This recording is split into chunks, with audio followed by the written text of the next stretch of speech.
Hello everyone and welcome to this episode of Jig Retro, where we're going to be taking a look at the games under the banner of EA Big. These games were always exciting, arcade fun, brought to you in the early 2000s. Every time you popped in one of these titles, you were guaranteed to forget all about that boring realism and have a real good pick up and play sensibility with over the top action. Potentially, if you are really into your sports sims, then these might not be the games for you, but I find a hell of a lot of enjoyment to be had, especially in local multiplayer.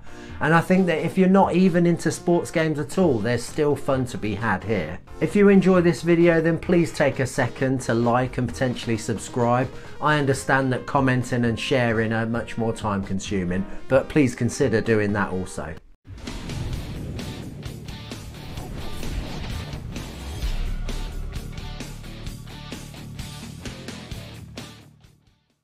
This series of games represents a time gone by in video gaming. In fact, EA doesn't even really acknowledge them at all nowadays, which I find to be a real shame. The closest we've come is probably NBA Playgrounds, but that is cursed with the modern trait of loot boxes and microtransactions. I feel that there could be a real positive opportunity for EA to cash in on some of these retrospective titles.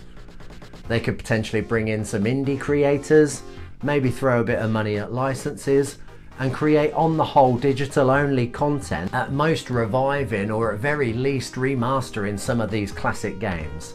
Potentially the cost of licensing may be the issue here, but if they've already got the licenses for their FIFA or Madden titles, then I can't imagine it's too much more to have them bundled in here. Before you say anything, I realise that in these modern games I mentioned above, there is a street mode, but come on, they're not as bombastic as these awesome classic games. So let's take a look at some of these games. Firstly, the ones I don't own and why.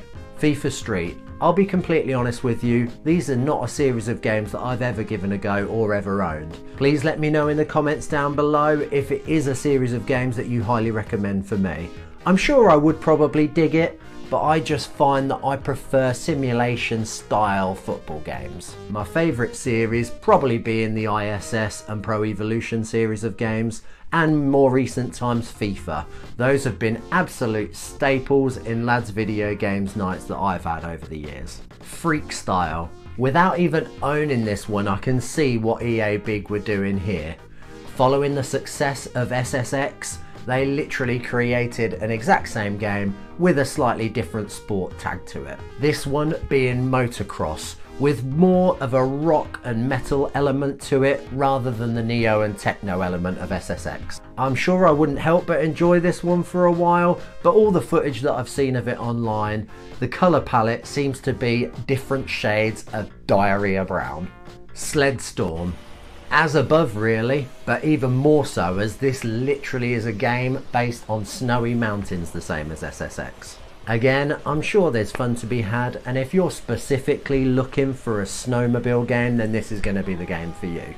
But for me personally, I'd rather own or play any of the SSX games over this.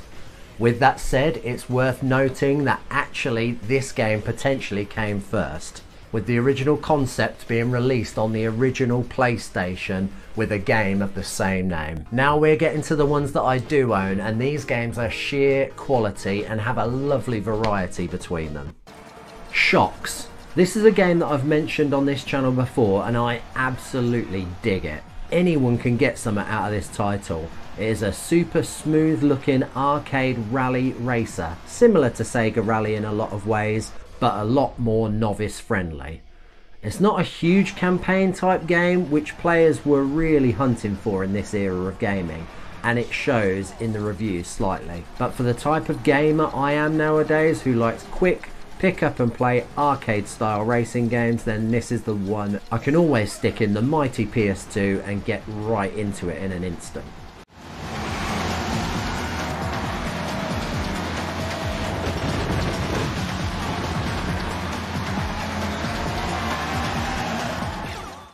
Def Jam Vendetta.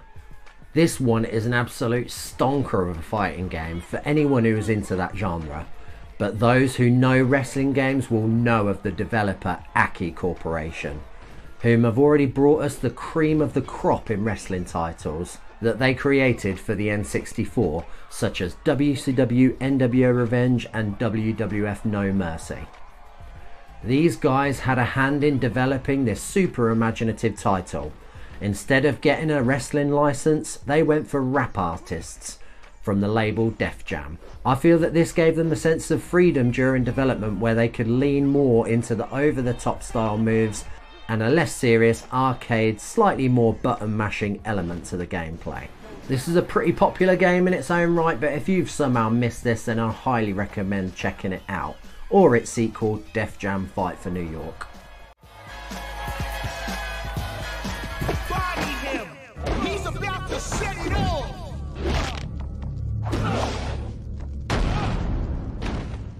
Get up. NBA Street Volume 2. The NBA Street series of games are absolutely all worth checking out. I personally have most nostalgia for the original game, as that's the one I owned and played back in the day. But currently I have NBA Street Volume 2 in the collection. This is considered to be one of the best in the series for most people, but any will suit your casual arcade sports title needs.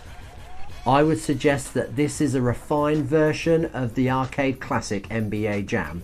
This one is soaked in a street style aesthetic. It only takes one short game to get to grips with this game, enough to have huge fun with it. I feel that one of these games is a must-have in the collection for the 6th generation of game consoles, and with it being a sports title, they tend to sell for a very reasonable price.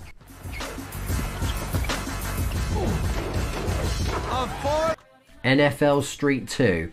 I actually picked this game up completely by mistake, thinking it was NBA Street somehow. But actually, all in all, I'm glad I did. This game does exactly for American football as NBA Street does for basketball, and playing this in 2 players is a joy. You don't need to know much about the sport in order to enjoy this one.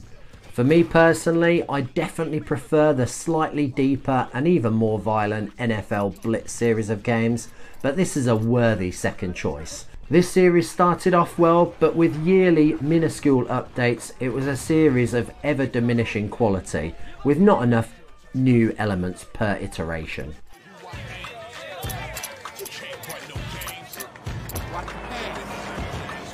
Hey you, bow down real quick. You ain't get back here.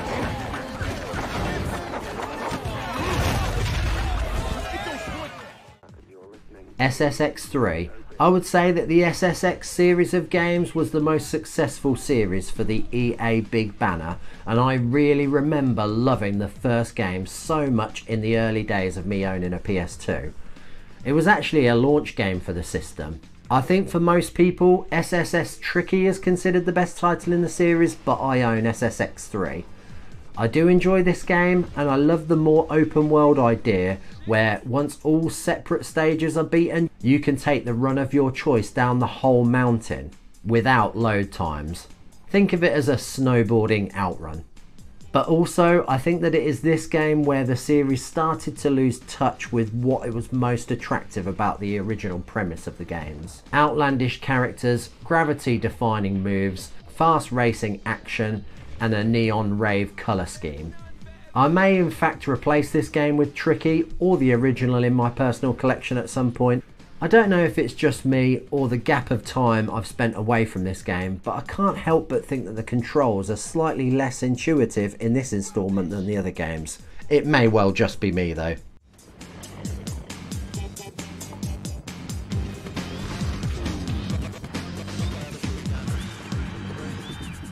I hope you've enjoyed this video looking at the long forgotten development branch of EA. I personally think it would be an absolute dream for the company to revisit these titles at some point. The sad reality is though that probably even if they did, it would be littered with paywalls and such like.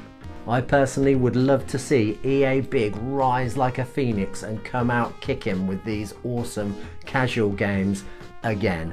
Please comment down below on your experiences of these games, and if you think that EA potentially one day will revive the mighty EA Big title. Is it a risk you think they'd be willing to take? I think they definitely should. Until next time, much love, please look after yourselves and each other and get your geek on with Jig Retro.